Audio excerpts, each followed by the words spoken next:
আমি যেই কারণে খানাটার আয়োজন করছি আল্লাহ রসুল এই কারণে খানার আয়োজন করেননি। কিন্তু আমি যদি এই কারণে না করি, এমনি কিছু গরিব মানুষের খাওয়াই, কি এটা সুন্নত হবে না বেদাত হবে? এটা সুন্নত। এটাকে একই খানা, ওটাও খাওয়াইছেন, খাওয়ানোর কারণে বেদাত হয়েছে, এটা খাওয়াইছেন সুন্নত হয়েছে। কারণটা কি? কারণে কারণে মিলে নাই। এটা মনে রাখবেন, প্রত্যেকটা ইবাদত আমি আপনি করার আগে কারণে কারণে মিলতে হবে। একজনে কয় শায়েখ মাগরিবের নামাজ 3 রাকাত কেন? মাগরিবের নামাজ আরো বেশি হতে পারতো না বা কম হতে পারতো না, 3 রাকাত হইল কেন? আমার রাসূল 3 রাকাত পড়ছেন এই কারণে 3 রাকাত, আর কোনো কারণ নেই। কারণ একটাই, আমার রাসূল মাগরিবের নামাজ কয় রাকাত পড়ছেন? 3 রাকাত, এই কারণে 3 রাকাত। কারণে কারণে মিলছে। এইভাবে প্রত্যেকটি ইবাদত কারণে কারণে মিলতে হবে। আল্লাহ রাসূল সাল্লাল্লাহু আলাইহি ওয়াসাল্লাম জীবনে হাজার হাজার বার দোয়া করেছেন। কোন কোন সময় দোয়া করার সময় হাত তুলেছেন, কোন কোন সময় দোয়া করার সময় হাত তোলেন নাই। যেখানে আল্লাহ রাসূল তুলছেন সেখানে তোলার নাম সুন্নত, যেখানে তোলেন নাই সেখানে না তোলার নাম সুন্নত। না তোলার নাম সুন্নত, না তোলার নাম। বাথরুমে যাওয়ার সময় দোয়া করতে হয়, বাথরুমে যাওয়ার সময় দোয়া পড়তে হয় না? বের হওয়ার সময়ও দোয়া করতে হয়, কিন্তু এই সময় হাত তোলা সুন্নত না তোলা সুন্নত? হ্যাঁ, এখন আমি যদি হাত তুলি দোয়া করি বাথরুমের সামনে, কি হবে? বেদাত হবে। মসজিদে ঢোকার সময় দোয়া সুন্নত, মসজিদ থেকে বের হওয়ার সময় সুন্নত, ঘরে ঢোকার সময় সুন্নত, ঘর থেকে বের হওয়ার সময় সুন্নত। এভাবে প্রতিনিয়ত অসংখ্য দোয়া আছে না? তো এই সব দোয়ার ক্ষেত্রে এই মাসালা মনে রাখতে হবে, আমার রাসূল যেখানে যেখানে যেমনে দোয়া করছেন ওইভাবে সুন্নত, যেখানে যেভাবে করেন নাই ওইভাবে না করার নাম সুন্নত। যেমন আরাফার ময়দানে গেছেন, আরাফার ময়দানে আল্লাহ রাসূল সাল্লাল্লাহু আলাইহি ওয়াসাল্লাম লক্ষাধিক সাহাবায়ে কেরামকে নিছেন। সেখানে কি রাসূল সবাইকে নিয়ে আখেরি মুনাজাত করছেন আরাফাতের ময়দানে? তাহলে এখন যদি আরাফাতের ময়দানে আখেরি মুনাজাত হয়, এটা সুন্নত হবে না বেদাত হবে? বেদাত। বুঝে আসছে? প্রত্যেকটা ক্ষেত্রে আজান, 5 ওয়াক্ত নামাজের আজান দেওয়া সুন্নত। কেন সুন্নত? আমার রাসূল আজান দিতে বলছেন এই কারণে সুন্নত। কিন্তু জানাজার নামাজে, ঈদের নামাজে আজান না দেওয়ার নাম সুন্নত। একজন বলল যে বাইরে প্রতিদিন আজান দেওয়ার চান্স পাই না, আজকে ঈদের দিন দেখি মাইক খালি পড়ে দিছে, কেউ আজান দেয় না, দৌড়ায় আসি সকালবেলায় আজান দিয়ে দিছে। আজকে একটু আমি মুয়াজ্জিনের সুযোগটা নিয়ে নিই, সুন্দর করে আজান দিয়ে দিছে ঈদের দিন। আচ্ছা, এই আজান দেওয়া কি সুন্নত হয়েছে না বেদাত হয়েছে? তো সে খারাপ কি কাজ করছে? সে তো আজান দিছে, ভালো কাজ করছে, ভালো কাজ করছে না?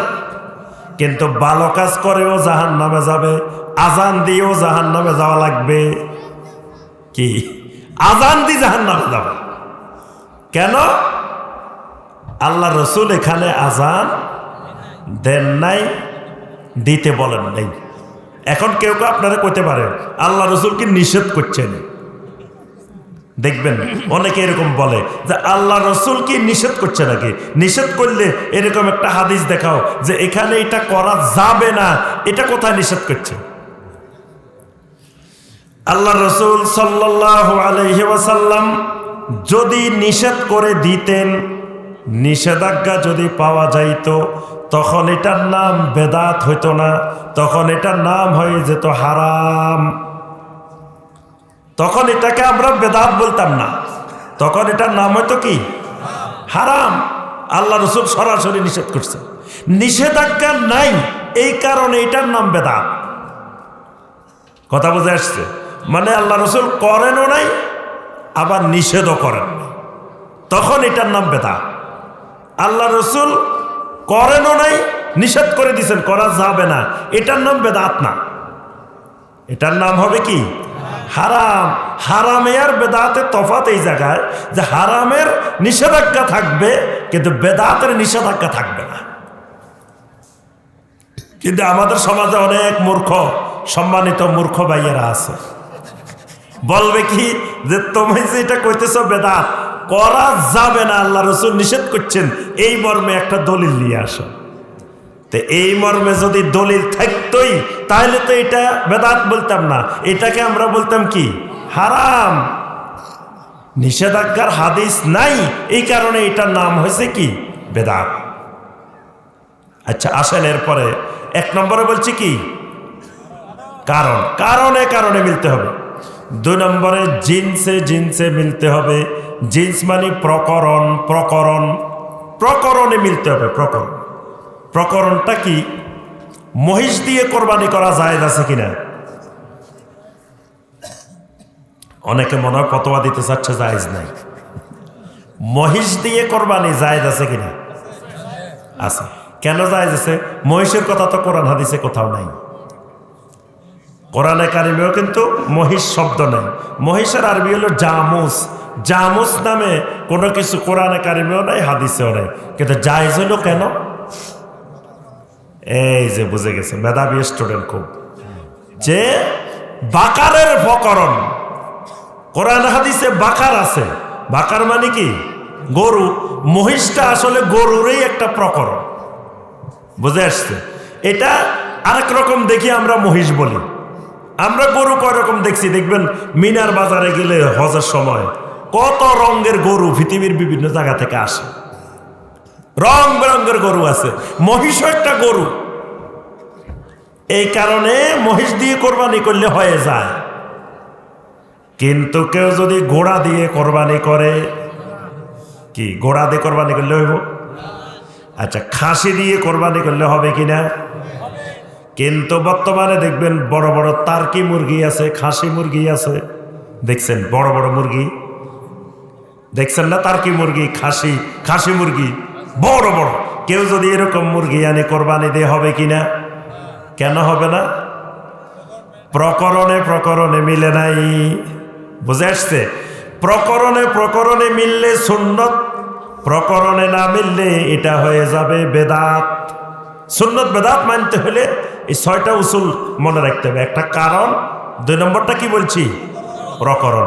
3 নম্বরটা মনে রাখতে হবে পরিমাণ, কদর। পরিমাণ, পরিমাণে পরিমাণে মিল থাকতে হবে, পরিমাণে কম বেশি হওয়া যাবে না। জোহরের নামাজ 4 রাকাত, জুমার নামাজ কয় রাকাত? এখন ইমাম সাহেব বললেন, সম্মানিত ভাই ও বোনেরা, প্রতিদিন জুমার জোহরের নামাজ পড়ি 4 রাকাত। আজকে সাপ্তাহিক ছুটির দিন, আজকে পড়ার দরকার আমাদের 8 রাকাত, ডাবল পড়া দরকার। ছুটির দিন, কাজকর্ম নাই, সবাই ফ্রি আছি। আবার এক জামানায় নামাজ পড়তাম কাঁচা মসজিদে, এখন নামাজ পড়ি পাকা মসজিদে, এসি মসজিদে, টাইলসওয়ালা মসজিদে। আসেন, জুমার নামাজও আমরা 4 রাকাত পড়ি। পড়া যাবে? কেন যাবে না? ওই পরিমাণে পরিমাণে মিলে নাই। আমার রাসূল 2 রাকাত পড়ছেন, কিয়ামত পর্যন্ত 2 রাকাতেই পড়তে হবে। 2 রাকাতের 1 রাকাতও বেশি পড়া যাবে না। পড়লে ওই ইবাদত, ওই আমল বাতিল। বুঝে আসছে? ওই পরিমাণে পরিমাণে মিলতে হবে। মাগরিবের নামাজ 3 রাকাত পড়ছেন, 3 রাকাতেই পড়া লাগবে। পরিমাণের বেশি কম করা যাবে না, করলে এটা বেদাত হয়ে যাবে। 4 নম্বরে মনে রাখতে হবে কাইফিয়াত, পদ্ধতি। পদ্ধতি, আমার রাসূল যেই ইবাদত যেই পদ্ধতিতে করছেন, যেটা আগে করছেন সেটা আগে, যেটা পরে করছেন সেটা পরে। পরেরটা আগে করা যাবে না, আগেরটা পরে করা যাবে না। যেমন ধরেন, জুমার খুতবা আগে না পরে, নামাজের আগে না পরে? জুমার খুতবা নামাজের আগে পরে নামাজ, ঈদের খুতবা নামাজের আগে না পরে? পরে।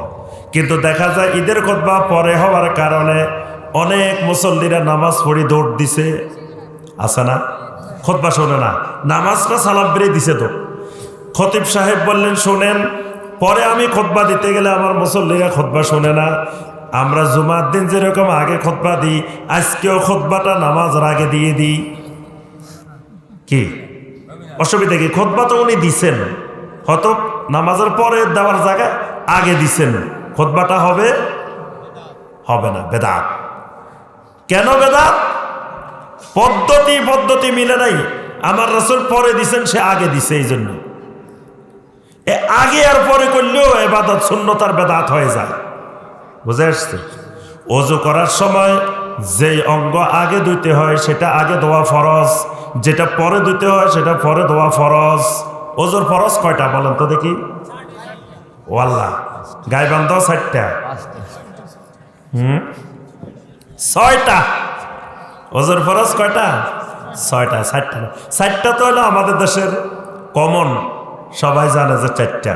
কিন্তু সহিহ হাদিসের আলোকে দেখবেন ওযুর ফরজ কয়টা? 6টা, আরো 2টা আছে। তো এর মধ্যে একটা হলো আল মুআলাত, একটা হলো তারতিব, একটা হলো ধারাবাহিকতা ঠিক রাখতে হবে, এটাও ফরজ। আরেকটা হলো 2টার মধ্যে বেশি বিলম্ব করা যাবে না। একটা করি আপনি পা দৌড় নাই এখনো, এখানে আপনার গরু দান খাই ফেলতেছে, দিছেন দৌড়, যাই গরু তরু সারাই, পরে আসি আপনি পা দিছেন, কি ওযু হবে? হবে না। মাঝখানে বিশাল গ্যাপ হয়ে গেছে, এইটাও ফরজ। বুঝে আসছে? তাহলে এখন নবী সাল্লাল্লাহু আলাইহি ওয়াসাল্লাম যেটা আগে দুইছেন সেটা আগে, যেটা পরে দুইছেন সেটা পরে। এখন আপনি কি করলেন? শীতের দিন চিন্তা করলেন আগে মোজাটা খুলে আগে পাটা ভালো করে ধুয়ে ফেলি, ধুয়ে মোজাটা পরে ফেলি, তারপরে আস্তে আস্তে হাত ধুই, মুখ ধুই, মাথা মাসে করি, মানে নিচের থেকে যাই উপরে শেষ করছে, সব দুইছেন, কি ওযু হবে? কেন?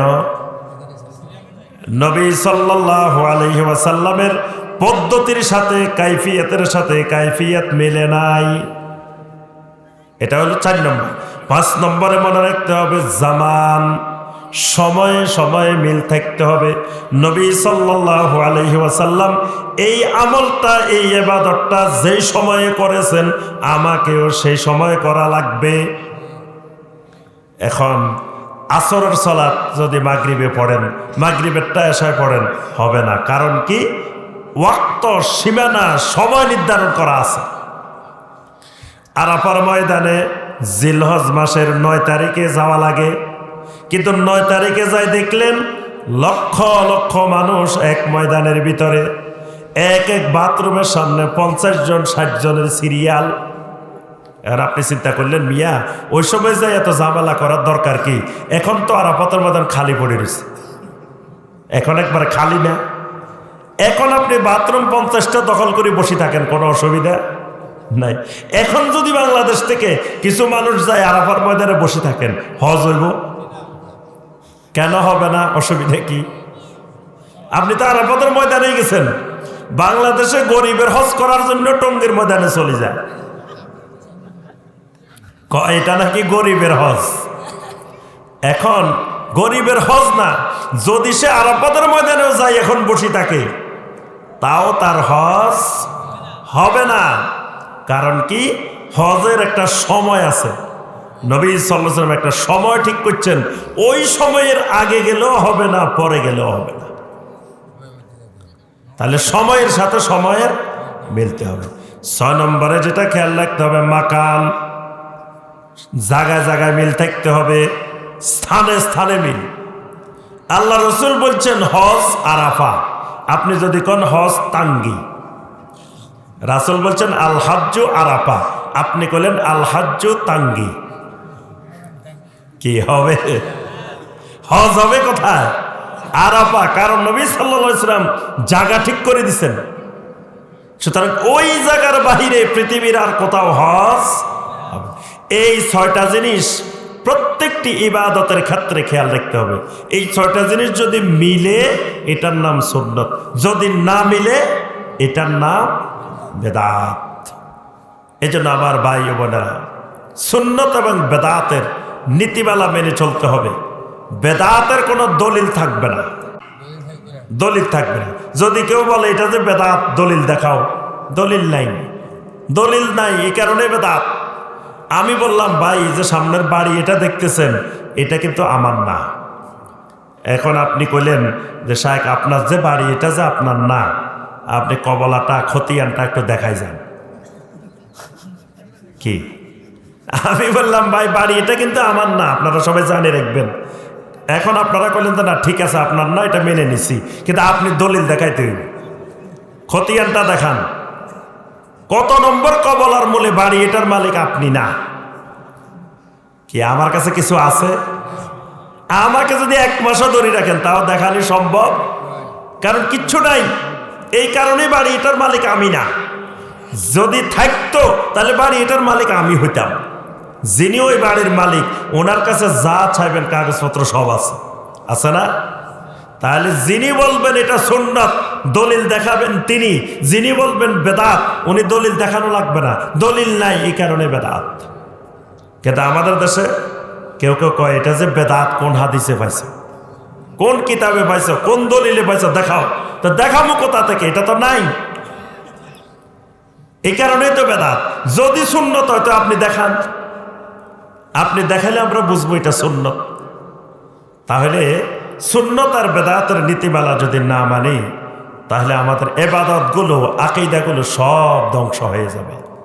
এই জন্য জান্নাত পাওয়ার শর্ত আমার আপনার সুন্নত মানা, বেদাত থেকে দূরে সরে থাকা। আকীদার বেদাত যদি হয় তো একেবারে বরবাদ, ঈমান চলে যাবে। আর যদি আমলের বেদাত হয়, এটাও কবিরা গুনার চাইতে বড়, শিরকের চাইতে ছোট। তো সম্মানিত ভাই ও বোনেরা, আমি আর আলোচনা দীর্ঘায়িত করব না। আমাদের সমাজে অসংখ্য এরকম বেদাত প্রচলিত আছে। তো এই নীতিমালার মধ্যে ফেললে আপনি নিজেই বের করে ফেলতে পারবেন কোনটা সুন্নত কোনটা বেদাত।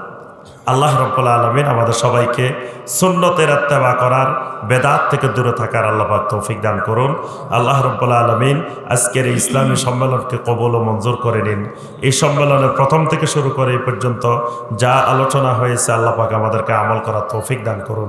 আল্লাহ রাব্বুল আলামিন এই মাহফিলকে সফল করার জন্য প্রথম থেকে শুরু করে এই পর্যন্ত যারা বিভিন্নভাবে সহযোগিতা করেছেন, শারীরিকভাবে, মানসিকভাবে, আর্থিকভাবে, আল্লাহ পাক সকলের এই সহযোগিতাকে কবুল ও মঞ্জুর করে নিন। আল্লাহ রাব্বুল আলামিন এই এলাকাবাসীকে কবুল ও মঞ্জুর করে নিন। আল্লাহ পাক আমার মা বোনদেরকে কবুল ও মঞ্জুর করে নিন। আল্লাহ রাব্বুল আলামিন যেই ঈদগাহ মাঠে আজকের এই মাহফিলের আয়োজন করা হয়েছে, এই ঈদগাহ মাঠের জন্য যে সকল ভাই বোনেরা জায়গা জমিন দিচ্ছেন, আল্লাহ পাক তাদের এই দানকে কবুল ও মঞ্জুর করে নিন।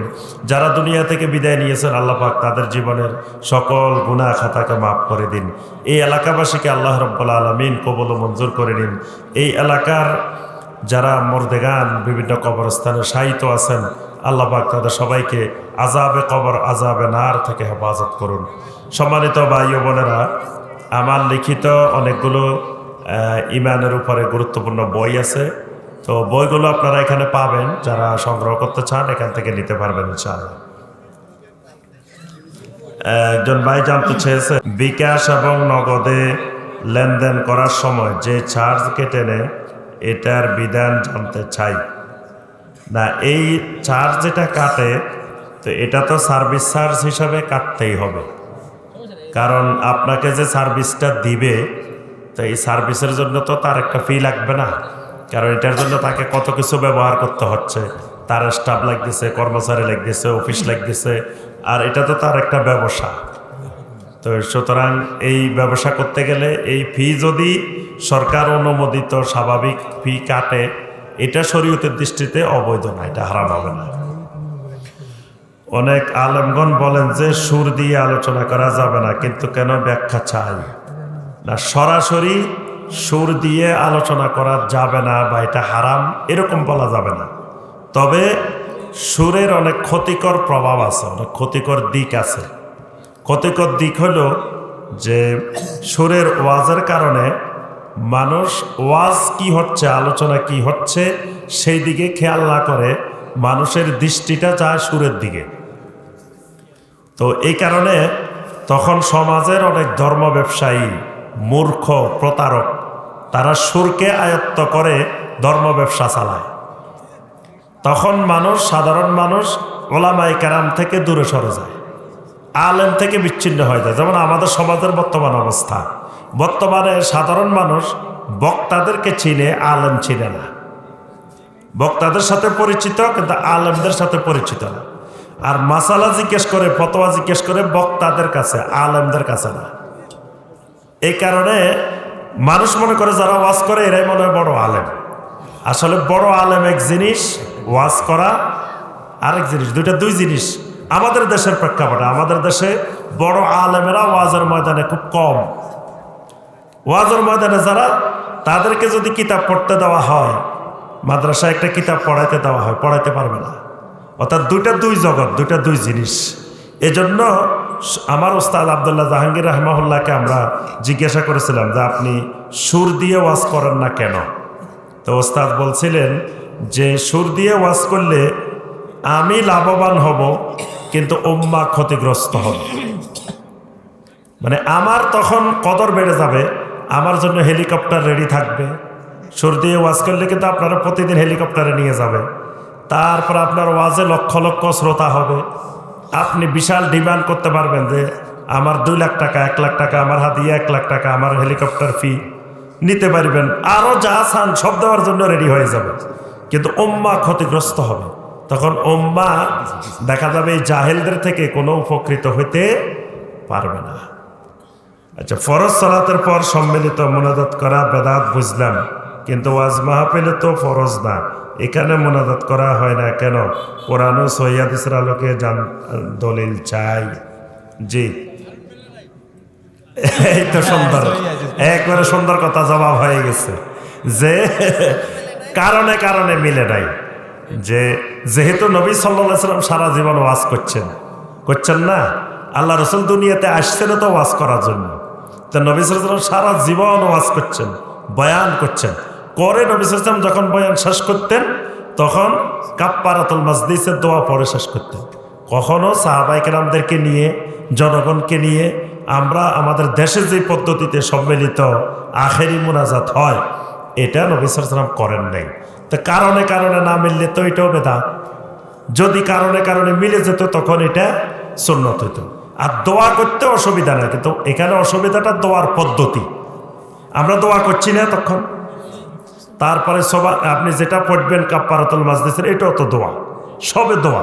কিন্তু দোয়া সব সময় 24 ঘন্টায় অসুবিধা নেই, কিন্তু পদ্ধতিটার দিকে খেয়াল রাখতে হবে। কাইফিয়াত, পদ্ধতিটা নবী সাল্লাল্লাহু আলাইহি ওয়াসাল্লাম যেখানে যে পদ্ধতিতে করছেন সেই পদ্ধতির দিকে খেয়াল রাখতে হবে। আরেকটা হলো এই সকল বিষয়, যে সকল বিষয় নিজেদের মধ্যে একতালাপ হবে, মানে ধরেন আহলুল হাদিসের মধ্যে একতালাপ বা আপনার সহিহ আকীদার বাইদের মধ্যে একতালাপ, তো এই সকল বিষয়ে আপনারা ওয়াজ মাহফিলে প্রশ্ন আনবেন না। এসব প্রশ্ন ওয়াজ মাহফিলে দিবেন না, কারণ ওয়াজ মাহফিলে ধরেন এটা একটা আহলুল হাদিসের মাহফিল, এখানে দোনো পক্ষের মানুষ থাকেন, এখানে সবাই ওয়াজ শুনতে আসেন। এখানে এই জাতীয় নিজেদের মধ্যে যে একতালাপ, এই প্রশ্নগুলো ওয়াজের মাহফিলে কোনোদিন কাউকেই দিবেন না। এগুলোর সমাধান কোথা থেকে নেবেন? এগুলোর সমাধান নেবেন আলহামদুলিল্লাহ আহলুল হাদিসদের অনেকগুলো গুরুত্বপূর্ণ ফতোয়া বোর্ড আছে। আপনার মাসিক তাহারিক আছে না, তাহারিকের ফতোয়া বোর্ড আছে। মাসিক আল এতেসাম, এটার ফতোয়া বোর্ড আছে। তারপরে মাসিক তরজুমান, এটার জি তরজুমানুল হাদিস, এটার ফতোয়া বোর্ড আছে না? এইভাবে প্রত্যেকটা আপনার যতগুলা আমাদের পত্রিকা আছে, দারুল হুদা থেকে বের হয়, মাসিক এখলাস ফতোয়া বোর্ড আছে। এই ফতোয়াগুলো নিবেন ওখান থেকে, ওই ফতোয়া বোর্ড থেকে। এখানে যে শায়েখ আসলো মাহফিলে তাকে ধরাই দিলেন খালি এটা, তো এইটা ধরাই দেওয়া এটা বুদ্ধিমানের পরিচয় না, এটা ভালো জিনিসও না। কারণ এখানে যারা ধরেন অক্তলাপগুলো নিজেদের মধ্যে, তো এখানে তো দুইজনেই আছে, তো এখানে তো আমি বললে এটা সমাধান হয়েও যাবে না। আমি বললাম, কেউ হয়তো মানবে, কেউ মানবে না, সমাধান হবে না। এই জন্য এটার সমাধান নেবেন ওখান থেকে। আর যেগুলো আমভাবে আমাদের সাথে আহলুল বেদাতের সাথে, বেদাতীদের সাথে পার্থক্য, সেগুলোর সমাধান এ মাহফিল থেকে নিতে পারেন, কোনো অসুবিধা নাই। আর সকল বক্তার কাছে প্রশ্ন দিবেন না, সকল বক্তার কাছে প্রশ্ন দিবেন না, প্রশ্নের উত্তর নেবেন ওলামায়ে কেরামদের থেকে। জি, আহলে হাদিস আলেমেরা শুধু সব জায়গায় শিরিক বেদাত নিয়ে আলোচনা করে, কিন্তু ইসলামী আইন প্রতিষ্ঠা নিয়ে বর্তমানে কেউ কথা বলে না। এটা প্রশ্নটা মূর্খতা সুলভ প্রশ্ন। কারণ আহলুল হাদিস ওলামারা 24 ঘন্টাই ইসলামী রাষ্ট্র, ইসলামী আইন প্রতিষ্ঠার কাজে করেন, রাতেও করেন, দিনেও করেন, 24 ঘন্টাই করেন। কারণ ইসলামী রাষ্ট্র প্রতিষ্ঠা করার উদ্দেশ্যটা কি? উদ্দেশ্যটাই হলো সমাজ থেকে শিরক এবং বেদাত দূর করা। ইসলামী রাষ্ট্র করে আপনি কি করবেন? কাজে তো এটা যে শিরিক দূর করবেন, বেদাত দূর করবেন। এখন শিরিক বেদাত যে দূর করবেন, আগে যদি জনগণের কাছে শিরিক বেদাতের কনসেপ্ট ক্লিয়ার না করেন, আপনি ক্ষমতায় বসে যখন শিরিক দূর করতে চাইবেন, বেদাত দূর করতে চাইবেন, জনগণ শিরিক বুঝে না, বেদাত বুঝে না, জনগণ মনে করবে আপনি ইসলাম ধ্বংস করে দিচ্ছেন। ওই জনগণই আপনার ক্ষমতা থেকে নামায় ফেলবে, কারণ তারা তো শিরিকও বুঝে নাই, বেদাতও বুঝে নাই। আপনি ক্ষমতা গিয়ে বলতেছেন মাজারগুলা ভাঙ্গি ফেলো। এখন মাজারওয়ালারা কইতেছেন মাজারে হাত দিলে একবারে হাত ভাঙ্গি ফেলবে, কারণ সে তো শিরিক বুঝে নাই, সে তো মনে করতেছে মাজার এটা এবাদত, এখন এবাদতের জায়গা ভাঙ্গি ফেলবে। তাহলে আগে ওই মাজারওয়ালারে আপনি শিরিক সম্পর্কে ধারণা দিতে হবে, তারপরে মানুষ যখন বুঝবে যে শিরিক এটা, বেদাত এটা, এবার খালি আপনি বলার সাথে সাথে এগুলো দূর হয়ে যাবে। তাহলে এই যে শিরিক বেদাত সম্পর্কে মানুষের ধারণা পরিষ্কার করা, কনসেপ্ট ক্লিয়ার করা, এটা একামতে দ্বীনের মূল কাজ, এটাই ইসলামী আন্দোলনের মূল কাজ। তা এখন যদি আপনি ইসলামী আন্দোলনে না বুঝেন, যদি মনে করেন ইসলামী আন্দোলন মানে খালি মিছিল, মিটিং, সমাবেশ, হরতাল, অবরোধ, এগুলোই খালি ইসলামী রাজনীতি, ইসলামী আইন প্রতিষ্ঠা, দিন কায়েম, এটা দিন কায়েমের ভুল ব্যাখ্যা। এজন্য আম্বিয়া আলাইহিমুস সালাম যে পদ্ধতিতে আল্লাহর দিন কায়েমের প্রচেষ্টা করেছেন, কিয়ামত পর্যন্ত ওই পদ্ধতিটাই সুন্নত তরিকা। আল্লাহ পাক আমাদের সবাইকে বোঝার তৌফিক দান করুন। সুবহানাকা আল্লাহুম্মা ওয়া বিহামদিকা আশহাদু আল্লা ইলাহা ইল্লা আনতা আস্তাগফিরুকা ওয়া আতুবু ইলাইক। ওয়াসসালামু আলাইকুম ওয়া রাহমাতুল্লাহি ওয়া বারাকাতুহু।